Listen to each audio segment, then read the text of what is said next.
இப்போ சர்க்கரை வியாதி பத்தி பேச போறேன், எப்படி குணமாகுதுன்னு பார்க்கலாம். சாப்பாட்டில் உள்ள சர்க்கரை வாயில், வயிற்றில், குடலில் ஜீரணமாகி ரத்தத்தில் கலக்கிறது. ரத்தத்தில் சர்க்கரை சுத்தி கொண்டிருக்கிறது. ஒவ்வொரு செல்லுக்கும் சர்க்கரை தேவைப்படுகிறது. ஒரு சொல் சர்க்கரை எடுப்பதில்லை. நல்ல சர்க்கரையா இருந்தா மட்டும்தான் எடுக்கும், கெட்ட சர்க்கரையா இருந்தா எடுக்காது. நல்ல சர்க்கரை கெட்ட சர்க்கரை என்னன்னா, இன்சுலின் இருந்தா நல்ல சர்க்கரை, இன்சுலின் இல்லாட்டி கெட்ட சர்க்கரை.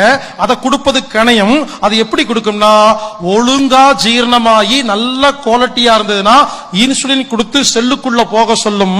ஒழுங்கா ஜீரணமாகாம அறகுற ஜீரணத்தோட வந்துச்சுன்னா இது செல்லுக்குள்ள போனா செல்லுக்கு நோய் வந்துரும் சொல்லி இன்சுலின் கொடுக்காது. எந்த சர்க்கரைக்கு இன்சுலின் கிடைக்கலையோ அது யூரின் வழியா வெளியே போகும். இதுவே சர்க்கரை வியாதி. சர்க்கரை வியாதி என்னன்னு சொல்லுவாங்க, கணையம் கெட்டு போச்சுன்னு. கணையம் எல்லாம் கெட்டு போகல, ஜீரணம் தான் கெட்டு போச்சு, கணையம் எல்லாம் கெட்டு போலீங்க. சர்க்கரை வியாதிக்கு ஏன் தெரியுமா நிறைய யூரின் வருது? ப்ராப்ளம் சர்க்கரை வியாதி இல்ல, உங்களுக்கு சாப்பிட தெரியல. ஒழுங்கா ஜீரணம் பண்ணாதனால உடம்பு என்ன பண்ணுது, ரிஜெக்ட் பண்ணி குப்பையில போடுது. டாக்டர் என்ன பண்ணுவாங்க, யூரின் டெஸ்ட் படுத்து பார்த்துட்டு உங்கள் ரத்தத்துல உங்க மூத்திரத்துல நிறைய சர்க்கரை போகுது, சர்க்கரை வியாதின்னு சொல்லுவாங்க. நம்பாதீங்க. வடிவேல் ஒரு படத்துல சொல்ற மாதிரி, நீ புடுங்குற ஆணி எல்லாம் தேவையில்லாத ஆணின்னு சொல்ற மாதிரி யூரின் வழியா போற சர்க்கரை எல்லாம் தேவையில்லாத சர்க்கரை.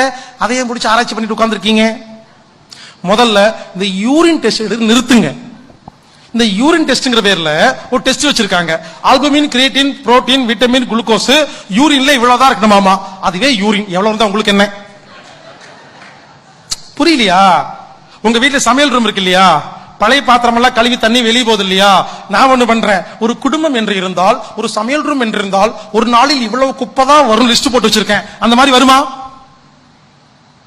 வேற மாதிரி சொல்லிட்டா, உங்க வீட்டுல டாய்லெட் இருக்கு இல்லையா, நான் ஒரு கணக்கு வச்சிருக்கிறேன். ஒரு 5 பேர் குடும்பம் நடத்தும் ஒரு வீட்டில் உள்ள டாய்லெட்டில் ஒரு நாளைக்கு 5 முதல் 7 கிலோ தான் வர வேண்டும். இதற்கு மேலோ கீழோ வந்தா நோய். என்ன ஒத்துக்குவீங்களா? வாயா, நேத்து போய் உட்கார்ந்தா நிறைய வந்துச்சு, இன்னைக்கு உட்கார்ந்து வரவே இல்லை. இதெல்லாம் புரிஞ்சுதா இல்லையா? சொல்லும்போது சிரிப்பு வருதா இல்லையா? இதே மாதிரி தாங்க டெஸ்ட் பார்த்து ரிப்போர்ட்டை பார்த்து பயப்படுறது எனக்கு காமெடியா இருக்குங்க. யூரின் அப்படிதான் வரும். சரி, யாராவது urine test, blood test, BP test எடுத்து யாரெல்லாம் பயப்படுறீங்களோ நான் சொல்ற மாதிரி செய்யுங்க. நாளைக்கு காலையில 10 மணிக்கு ஒரு ஹாஸ்பிட்டல்ல போய் urine test, blood test, BP test எடுத்துருங்க. டெய்லி காலையில 10 மணிக்கு 30 நாள் 30 ஹாஸ்பிட்டல் போங்க, டெஸ்ட் எடுங்க. எல்லா டெஸ்ட் ரிப்போர்ட்டும் ஒரே மாதிரி இருந்தால் நான் ஒத்துக்கொள்கிறேன். எப்பொழுதுமே எந்த ரிப்போர்ட்டும் ஒன்னாவே இருக்காது. உடம்பில் வேரியபிள் மாறி மாறி வரும் ஒரு விஷயத்தை ஒரே முறை டெஸ்ட் எடுத்து